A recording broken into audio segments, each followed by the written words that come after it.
Hello everyone, and today we are going to be doing a deck tech for Morophon the Boundless. Morophon says he's a changeling, so he's every creature type. When he enters the battlefield, choose a creature type. We're going to say angels because this is an angel tribal deck. Spells of the chosen type you cast cost every color less to cast. The effect only reduces the colored symbols, not like the big, like he has a big 7 cost, not that cost, just the colors. And then other angels you control get +1/+1. So I decided to make this 4-color Angel Tribal. So my inspiration to Morophon actually was from the new Commander Master set from Rukarumel, the biologist. Rukarumo is cool, right? Originally I was going to build her, but as I was building the deck, I realized that by forcing 2 tribes together isn't that great. So instead of having 1 tribe that's really good, you just kind of get 2 mediocre tribes. So that's why I decided to pick Morophon. So I decided to use angels as the tribe just because I think it'd be fun. My shameless self-plug is like this video, guys. Please subscribe to the channel and comment what you think about the deck. That's it. Anyways, why play Morophon? So Morophon is great as a tribal commander because he's super flexible and available, and he lets you play any formation of 5 colors, right? So I decided to play every color but blue, right, for Angel Tribal, just because I didn't want blue angels. I don't know. Anyway, reasons to run him. He is a big cost reducer for our angels because angels usually have a bunch of mana colors, like colored symbols in their cost. So ideally we don't pay them, and he just has a lord effect, giving all our angels +1/+1. So here's the game plan. We don't need him. We don't need him to win. Our early game is playing a lot of ramp and a lot of rocks because angels cost a lot. All angels have flying, so we're going to play all of our big beefy angels and just beat down our opponents. Hopefully they can't block them. And then Morophon's just there to kind of help them be cheaper and help them be stronger. So the deck's vulnerabilities, creature removal. Angels are one of those tribes where they are all big creatures with big effects. But when they die, like, they cost a lot, so we're probably only casting like 1 or 2 a turn tops.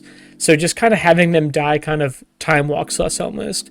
Artifact destruction is a big deal because we have a lot of artifacts to help us, like, basically make sure our colors stay on point and to help us have enough mana to cast these big angels quick. Counter spells hurt us for the same logic as creature removal.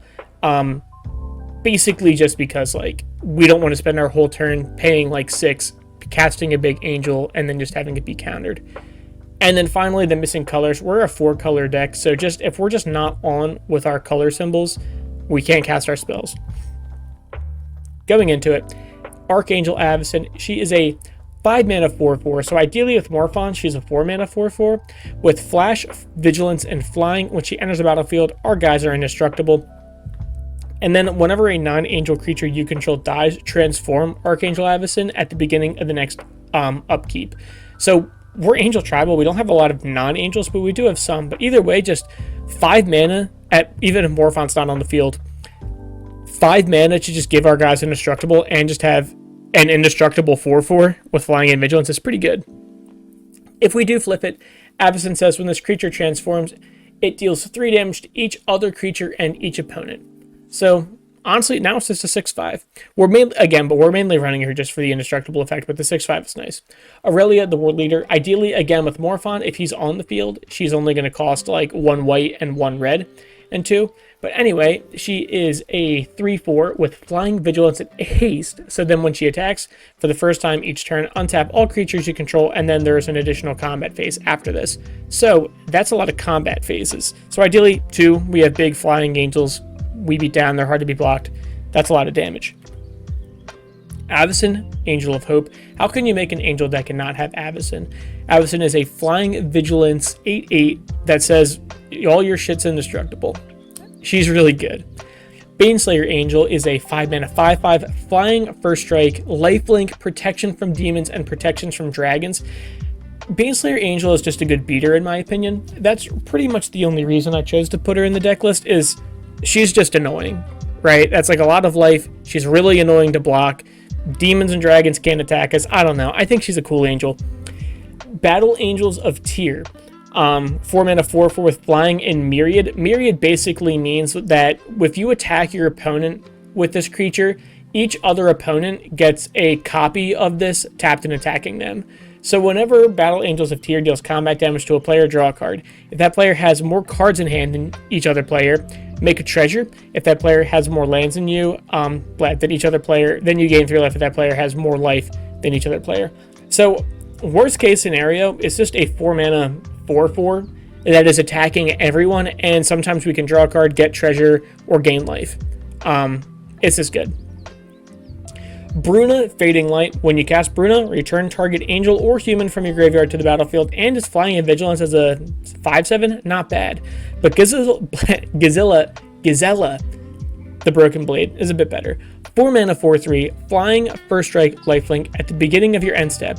If you can both own Gazella, the Broken Blade, and a creature named Bruna, the Fading Light, exile them, then meld them into Bruzilla, Voice of Nightmares, which is that little number to the right. Bruzilla, Voice of Nightmares is a flying first strike vigilant lifelinking 9/10 that says your opponents can't cast spells with CMC 3 or less. So only 4 drops and up.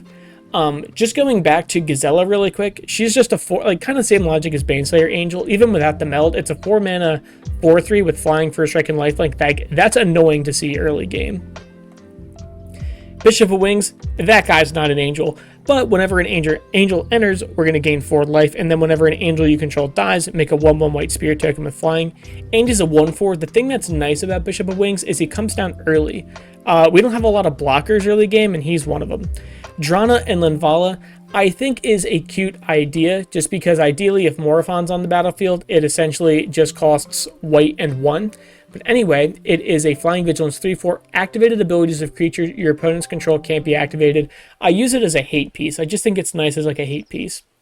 And then she has all activated abilities of creatures our opponents control, and we can use mana of any color to cast them.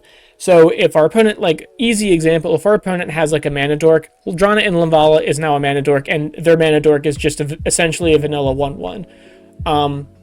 It's cool. Giada, Font of Hope, is ideally a 1 mana 2/2, but really we want to play it early game. Like, this is like a great turn 2 for us. Flying Vigilance, each other angel you control enters the battlefield with an additional 1/1 counter on it for each angel you already control. So, kind of gets big quick. And then she's a mana dork for only angels. Really good. Gazella, Blade of Gold Knight, is a 5/5 with flying and first strike. Basically, it deals double damage to our opponents.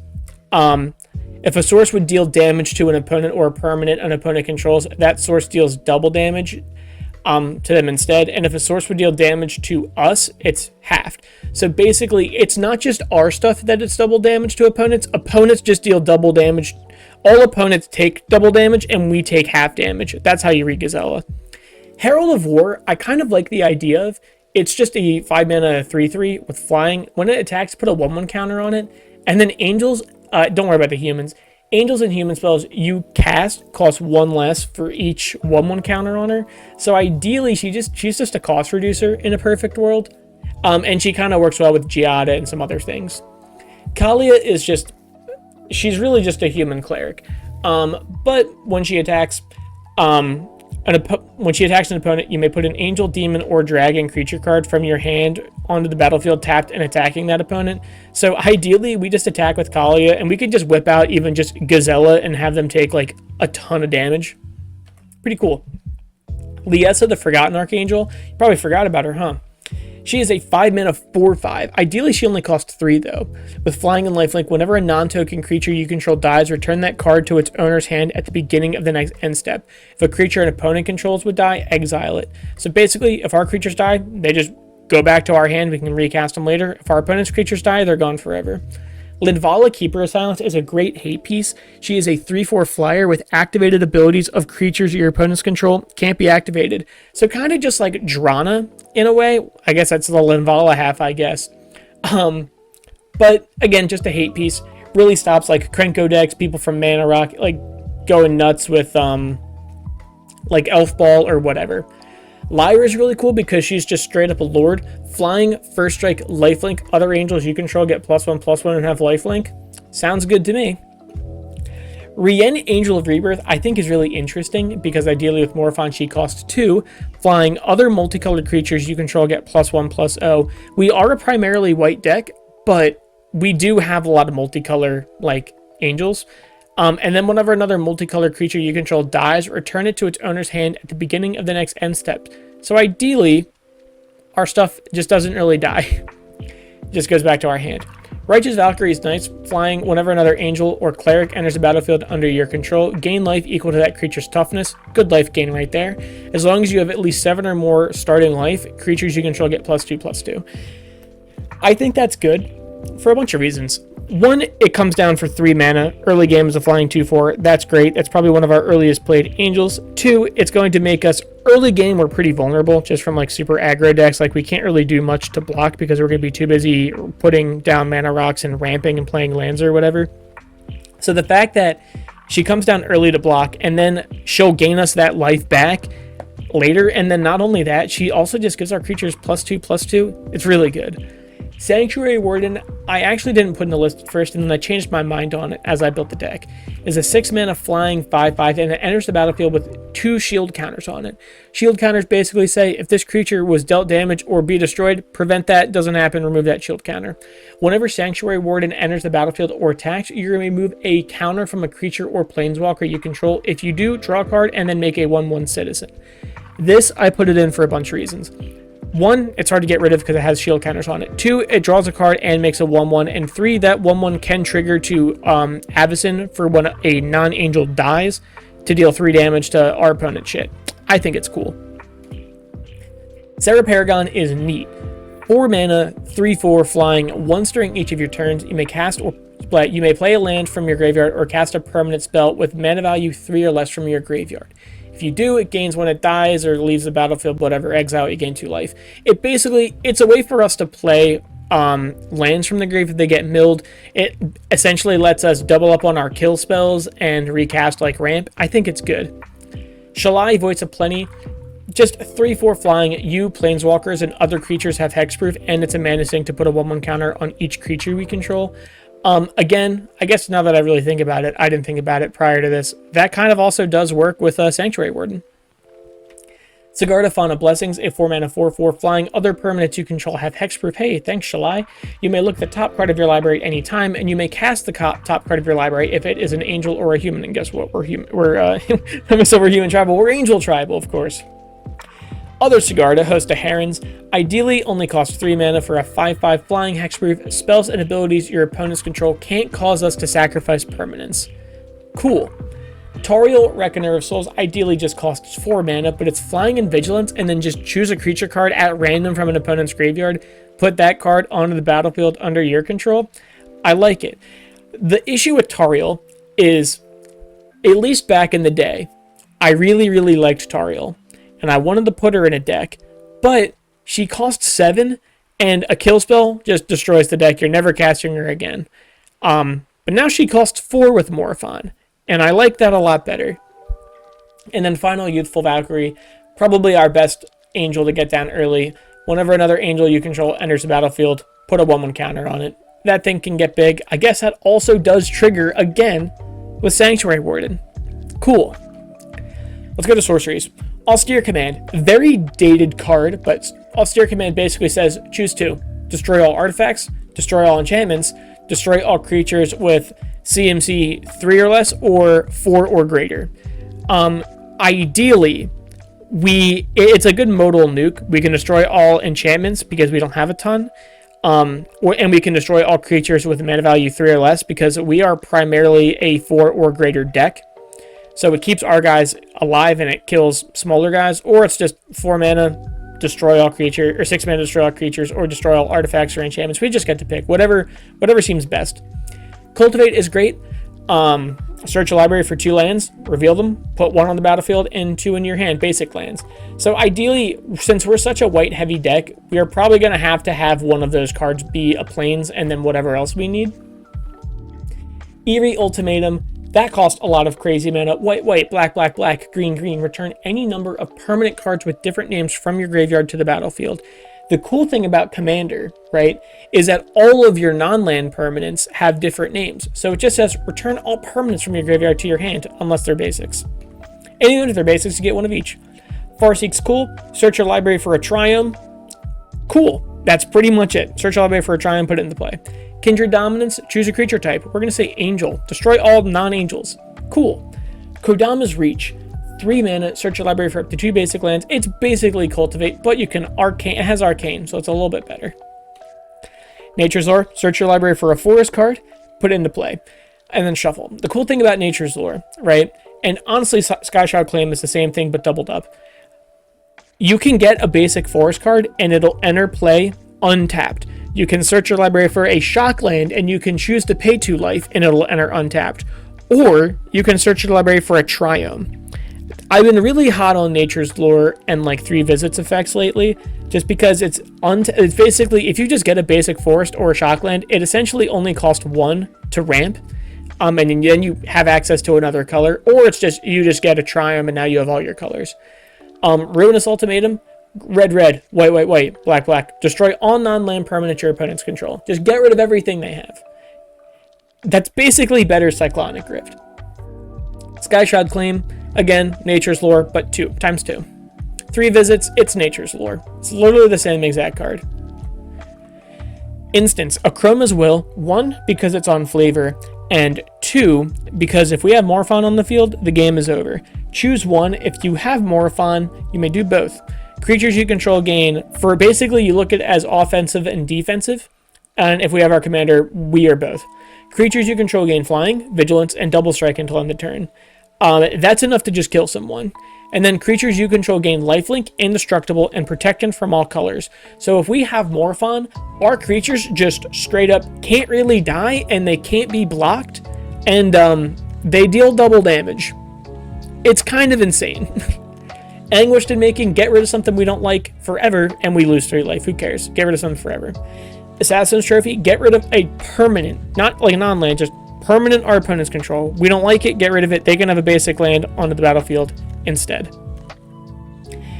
Eladamri's Call is nice because you just search the library for a card, or a creature card, reveal it, put it in your hand. We're basically just going to tutor for whatever angel makes sense. That's pretty much it. Generous Gift, destroy target permanent. They can have an elephant. It's fine. Again, target permanent is like super relevant because it hits lands, planeswalkers. So not a lot of things like really say like, I mean, I guess planeswalkers are fine, but all the big destroyer, whatever effects, just say non-land permanents. Hitting permanents is a big deal. There's so many problematic lands. Glacial Chasm, like Gaia's Cradle, really any Ixalan flip lands, really any flip land, it can be annoying. Anyways, Heroic Intervention, permanents you control gain hexproof and indestructible. We are vulnerable to nukes. We do not want to be nuked. So Heroic Intervention and Akroma's Will make us not be nuked, to lose all our creatures. And then finally, Swords to Plowshares. I just like the art, and also Swords to Plowshares is a crazy good card. Exile target creature for 1 mana. They can gain life, who cares? Going into artifacts, Arcane Signet. It's just quick mana ramp. Add 1 mana of any color of your commander's identity. So really any color we can tap for 2 mana for any color. Archaeomancer's Map, I think, is nice because we are primarily white heavy deck, but not white heavy enough to run land tax. So Archaeomancer's Map makes sense to me. When it enters the battlefield, search your library for up to 2 basic playing cards and reveal them. Put them into your hand. Whenever a land enters the battlefield under an opponent's control, if that player controls more lands than you, you may put a land from your hand onto the battlefield. This card's good, even if our opponent doesn't do it. It at least thins the deck 2 cards and makes us not miss our land drops for 2 turns, or if our opponent just decides to ramp off, we also ramp off. Chromatic Lantern, it's a rock, it fixes our mana completely. We are a 4-color deck, so that's real good. Gilded Lotus. We are a big mana deck too. A lot of our guys, as you saw earlier, are costing upwards of 5 to like 8. It costs a lot to play Angels. So just having a 3 mana artifact or a 5 mana artifact that taps for 3 is good. Ultimately, at the end of the day, it basically only costs 2 when you look at it anyways. Herald's Horn, when it enters, say Angel. Angels cost 1 less, and at the beginning of our upkeep, look at the top card of your library. If it's an Angel, reveal it and put it in your hand, and then you do your regular draw for turn. Lightning Greaves, we don't want our Angels to really be targeted, and sometimes we want to give them haste. So, that's Lightning Greaves. We're just honestly keeping Morophon protected. It's not bad to have a permanent cost reducer. Relic of Legends, 3 mana, tap to add 1 mana of any color. We're a 4-color deck, so all good. but I decided to add it because you can tap an untapped legendary creature you control to add 1 mana of any color. And angels are, we have a lot of legendary creatures in this deck, so that's actually kind of relevant. Soul Ring for easy fast mana, run Soul Ring. Great Henge I think is cool because angels are really big anyways. And then we can, it's just a big mana rock, we can gain 2 life, and then whenever a non-token creature enters the battlefield under your control, put a 1/1 counter on it and draw a card. So again, it makes our guys bigger, it's good card draw, and honestly, that's another card that works with Sanctuary Warden. More reasons to run Sanctuary Warden. Thran Dynamo, 4 mana, get 3 colorless, works out, really only costs 1 mana. Urza's Incubator, when it enters the battlefield, you say Angel, Angels just straight up cost 2 less, right? So this is like what I like about Thran Dynamo stuff, is it's like, it's 4 mana, and then you just tap it, and then you have Urza's Incubator for free, right? And that only costs you like 1, right? It's great. Vanquisher's Banner, enters the battlefield, we're going to say Angels. Angels get bigger, and then whenever you cast a creature spell, whenever you cast an angel, I should say, we draw a card. So it's more good card draw.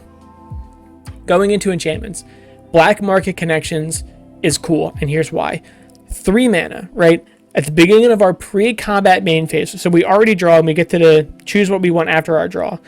We're either going to make a treasure and lose 1 life, draw a card and lose 2 life, or make a 3/2 colorless shapeshifter with Changeling and lose 3 life. And that shapeshifter, since it has Changeling, is an angel, right? No matter what, we always have to lose 1 life, right? That's not that big of a deal because we have a good amount of life gain in this deck, and even just paying 1 life to make a treasure token is really good, and we're a big mana deck, so we need that. The way I look at it is ideally, probably every turn we're going to be paying 3 to this to draw a card and get a treasure. Burgeoning, whenever an opponent plays a land, you may put a land card from your hand onto the battlefield. We want that early game, so then we can just drop all the lands we have in our hand and then start playing big angels quick. Exploration, you may play an additional land on each of your turns. We want that early game. We want to drop all of our lands to play our angels quick. Guardian Project, whenever a non-token creature enters the battlefield under your control, if it doesn't have the same name as another creature you control or a creature in your graveyard, draw a card. The cool thing about Guardian Project, right, is since it says non-token, and it cares about not sharing names, in Commander, since it's a 100 card singleton format, it's impossible for 2 non-token creatures to have the same name. Not impossible, but you know what I mean. Very unlikely, very unusual. So it pretty much almost always says, whenever a creature enters the battlefield, a non-token creature enters the battlefield under your control, draw a card. Mirari's Wake is cool. It makes our creatures bigger, and whenever we tap a land for mana, our lands tap for, basically our lands tap for double. Rampage of the Valkyries is a really cool card. It is a 5 mana enchantment. When it enters the battlefield, make a 4/4. It's basically make a Serra Angel, right? So it's already kind of on par for the rate. And then whenever an angel you control dies, each other player sacrifices a creature, right? I think that's great because it kind of punishes our opponents from killing our guys. Like if they're playing tokens, it's not that big of a deal, but it's this kind of incentive to not kill our guys. Rhythm of the Wild, it makes our angels uncounterable, and then we can either give them a 1/1 counter, which again works with Sanctuary Warden, or just give them haste. But just them not being countered is a big deal. And also them just having haste sometimes is a big deal. Smothering Tithe, it's great. It's either going to make our opponents pay 2 mana, so they lose more mana on their turn, or we get a treasure, which just makes us play our angels even faster. Going into lands, we are running all of the shock lands we can. Of course, not including blue. We are also running all of the Triomes we can that don't have blue in them. And just going into regular lands, let's talk about them. Cascading Cataracts is an indestructible land. It taps for colorless, which is not great in 4 color, but we can pay 5 mana and tap it to add 5 mana of any combination. So essentially, we can use cards like Thran Dynamo and Soul Ring. Like honestly, Thran Dynamo and Soul Ring tapped into Cascading Cataracts is going to give us 5 colored mana of whatever we want. Cavern of Souls, we're going to say Angel. It's going to tap for a colorless, who cares? Or we can add 1 mana of any color to only cast Angel spells, and they can't be countered. So again, our Angels are uncounterable. Command Beacon is more or less just for fun Morophon tech. It is just taps for a colorless, which is whatever. Or we can sacrifice it and put him into our hand from the command zone. So the way I look at this card is Morophon already costs a lot. So if he dies like twice, like if Morophon dies twice, he straight up costs 11. We don't really want to be paying that much for him. So like if we really want to play Morophon for cost reducer, or maybe we just need a Lord effect to win the game, we can sacrifice Command Beacon to put Morophon into our hand and just have him cost 7 one final time. Command Tower, we're a 4-color deck. It's going to tap for any color. Exotic Orchard, add 1 mana of any color that a land an opponent control could produce. Ideally, Exotic Orchard should be in any 3+ color deck. You can even argue 2+ color deck, just because the likelihood that one of your opponents is playing the same color or color combination as you is already good, right? If they're playing a 3-color deck, this land can pretty much already tap for 3 colors, right? An untapped Triumph as you could. Mana Confluence, again, 4-color deck, add 1 mana of any color, and it enters untapped. Paying a life is not a big deal. Nykthos, Shrine to Nyx. The reason I picked this card for this deck is because we are very white heavy. Angels are just like a white heavy tribe. So the idea is we can just pay 2 mana and tap it to get like upwards of like 6 mana. Even like Avacyn costs like 3 white pips, right, to cast. So it already makes Nykthos net even. Anyway, yeah, we have a lot of devotion pips. Path of Ancestry enters tapped, and basically we can tap it for any color, and then if we use it to cast an angel, we scry 1, or really any card to scry 1 because it's changeling. Secluded Courtyard, when it enters battlefield, we say angel, tap 1 for a colorless, tap 1 to cast angel spells or activate activated abilities of angels. And then Unclaimed Territory is just worse Secluded Courtyard. When it enters battlefield, say angel, tap for a colors, or add 1 mana of any color, spend this mana only to cast creature spells of the chosen type, not activate an ability of them. Going into basics, we have 4 forests, 3 mountains, 7 plains, and 3 swamps.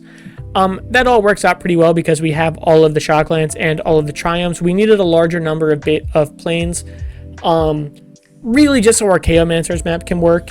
And just because it's our most needed color that we would want to have untapped to cast our stuff. So a lot of basic planes. The cost of the deck is just under $700. But prices are going to drop because as Commander Masters is going to be opened, the prices are just going to go lower and lower and lower. Like I think I had Gazella in this list as like $20 and Morophon as like $20. And let me tell you guys, like those guys are going to be like $5 rares. I promise you that. The average CMC is basically 4. We have 37 lands, and we have a big handful of mana rocks and just like ramp. So I'm not really too worried about it. I'm honestly more worried about the color fixing than I am not having the mana to cast things. But finally, thank you guys for watching. Like the video if you liked the video. Subscribe to the channel if you're not, and to see other videos like this. And then comment what commander you want me to do next, and I will build a deck for him. Thank you guys for watching, and I'll see you next time.